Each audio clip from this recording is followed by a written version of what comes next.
Hello and welcome back to Switch and Lever. These days, when you can play retro games on basically any imaginable hardware out there, what should you do with your old game cartridges? Turn them into hard drives, of course. Now, let me get this out of the way from the beginning. Obviously, don't do this to any game cartridges that has any sort of collector value. The titles I used were picked up at flea markets and have close to no such collector value. In this video, we will transform a NES, a SNES, and a Game Boy cartridge into portable hard drives using 3 different methods. The NES cartridge will be fitted with a 2.5-inch hard drive, the SNES will use a 1.8-inch hard drive salvaged from an old broken camcorder, and the Game Boy cartridge will use a USB flash drive. To manage this, we will fit a USB adapter to the first 2 hard drives and a mini USB socket to the flash drive. So let's get started. Unfortunately, Nintendo cartridges do not use standard screws. It's a little bit like they don't even want you to open them. Common for all 3 of these cartridges is a 6-sided star security screw. You can get a special bit called a game bit for your screwdriver to open these screws. But you can also simply file a nail or a piece of metal into a 2-pronged tool which fits into the slots in the screw head and undo the screws that way. It takes a little bit more fiddling, but it works just as well. Once inside, take out the circuit board as we won't be needing it moving forward. As we can see, the 2.5-inch hard drive barely fits within the cartridge. And if we fit the adapter on the hard drive, either way we turn it will be too big. Therefore, we're going to localize the USB adapter away from the actual hard drive and place it towards the bottom slot of the cartridge, while keeping the hard drive sideways inside the cartridge. To manage this, we're going to remove the SATA connector from the adapter and essentially extend the connections using a ribbon cable. Start with the very fiddly work of removing the SATA connector from the USB adapter. There are 22 pins which each need to be carefully desoldered not to break the connector or the board.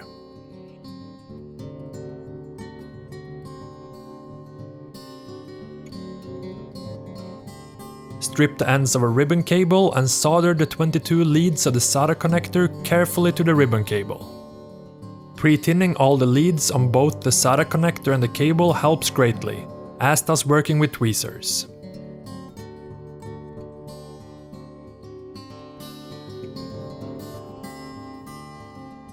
Once soldered, plug in the SATA connector to the hard drive and lay it back into the cartridge, figuring out how long your final length of cable needs to be.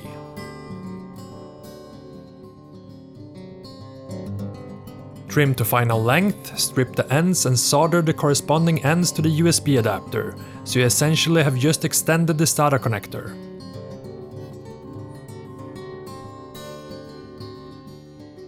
At this point, plug in the hard drive and confirm that everything works as it should, and then cover all solder points with a healthy dose of hot glue to hold everything in place and insulate the wires from each other. Now let's move to the point of sacrilege, cutting into the cartridge. To make the hard drive and adapter fit properly, we need to remove some screw posts and ribs from inside the cartridge. Lay the hard drive down in the cartridge and mark everything that falls under it, so you can essentially mount it flat to the bottom of the cartridge case. This will mean at least removing the center screw post as well as parts of the ribs which held the original circuit board in place. Remember to also remove the corresponding parts on the other side of the cartridge. Plug in the adapter and lay everything out in the cartridge again and mark where the USB connector and the 2 LEDs will fit. These are the areas which we will need to trim down a little bit more. Use round and flat files to simply remove a little material to fit the adapter comfortably between the 2 parts of the cartridge.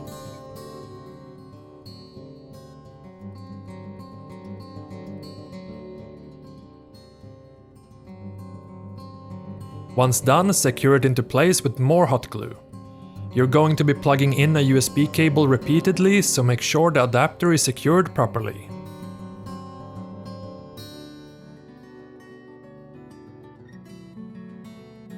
Plug in the hard drive back into the adapter and fit it back into the case. As the hard drive is still a little free-floating inside the cartridge case, it may be a good idea to use some cut foam pieces to take up some of the empty areas and provide a little bit of cushioning for the hard drive. Once you're happy with the result, close up the cartridge and redo the screws in the back.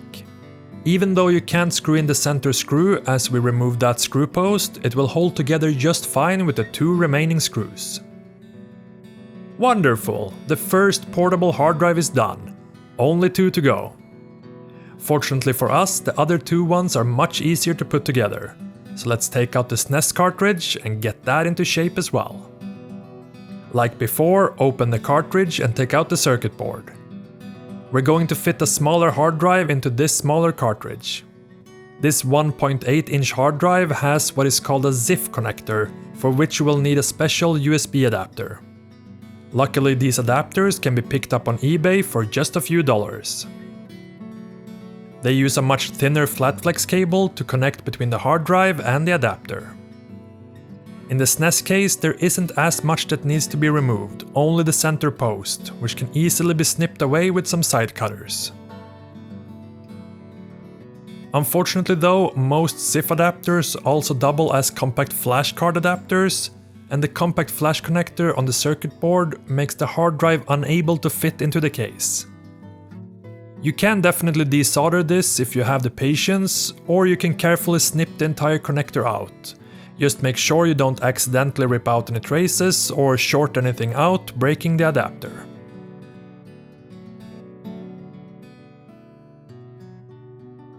Like with the NES cartridge, lay out the adapter, mark the USB connector and LED, and file out recesses to make it fit properly.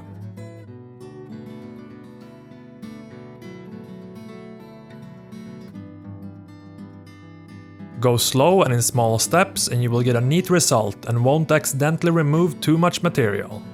With some effort you can make the fit tight and neat. Plug in the flat flex cable in the ZIF connector on the adapter and glue the adapter down into the case. Since the hard drive will rest partially on top of the circuit board, make sure you insulate that area where you removed the compact flash connector so you don't short anything out with the case of the hard drive. Connect the hard drive and, like before, fit it into the case with foam spacers to keep it in place before you attach the screws. And we're done with the SNES cartridge as well. 2 down, only 1 left, and the simplest one so far, the Game Boy cartridge. At this point it should come as no surprise that you open the cartridge and remove the circuit board inside. Since we can't fit an entire hard drive inside the Game Boy cartridge, we'll go for something much smaller, like this USB flash drive. Even so, we need to slim it down to remove the casing from the flash drive and to fit only the circuit board inside the cartridge. It barely fits inside, but we will fix that as well by extending the big USB connector to a smaller USB mini socket located at the cartridge slot. Unfortunately, by fix I mean that we will need to break out the soldering iron again to remove the big and bulky USB connector. Using soldering braid and carefully lifting the pins using tweezers, this should be fairly easy work though. Just be careful not to overheat the flash drive so you don't damage it.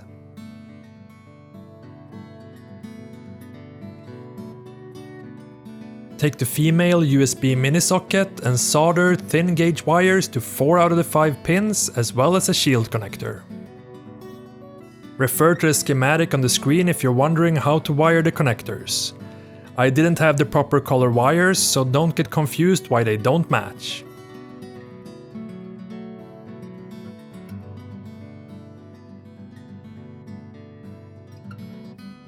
Again, break out our trusty friend hot glue to secure all connections. Fit everything back in the case, mark, file, you know the drill by now. Putting a small piece of masking tape down will protect the bottom surface of the Game Boy case from getting marred, as you will notice that you're filing through the tape and adjust before you dig into the plastic, as long as you take it slow and steady. Start by attaching the mini USB socket with a drop of superglue, and fit the rest with a liberal application of more hot glue. especially behind the mini USB socket to attach it properly so it can take the strain of being plugged in and out. Beautiful, screw it together again and all 3 portable hard drives are done.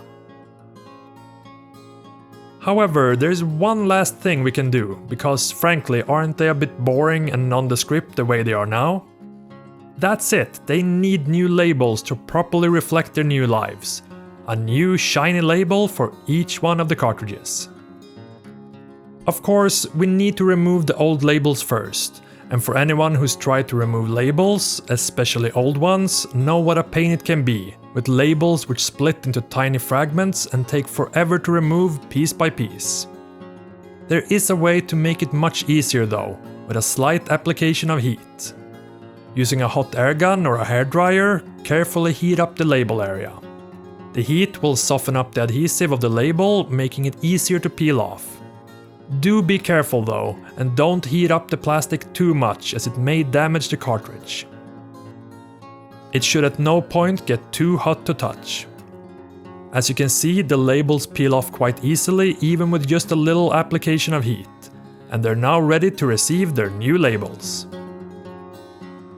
I won't go through all the steps of how I made these labels, measuring the label areas, finding logos, looking at reference materials, and quite a few hours in Photoshop to get them to this point. The labels were then ordered from an online service and delivered within a few days.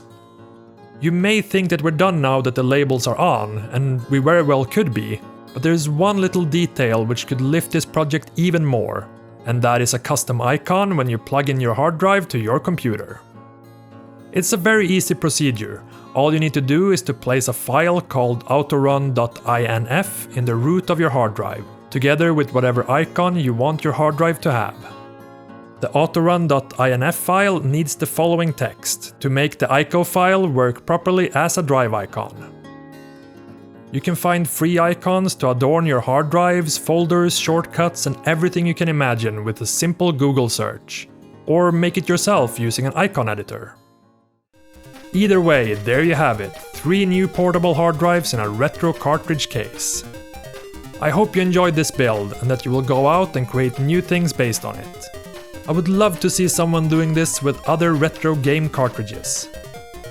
What you will store on these hard drives is of course up to you, but naturally I would recommend full seasons of Captain N, the Game Master, or other suitable early console TV shows.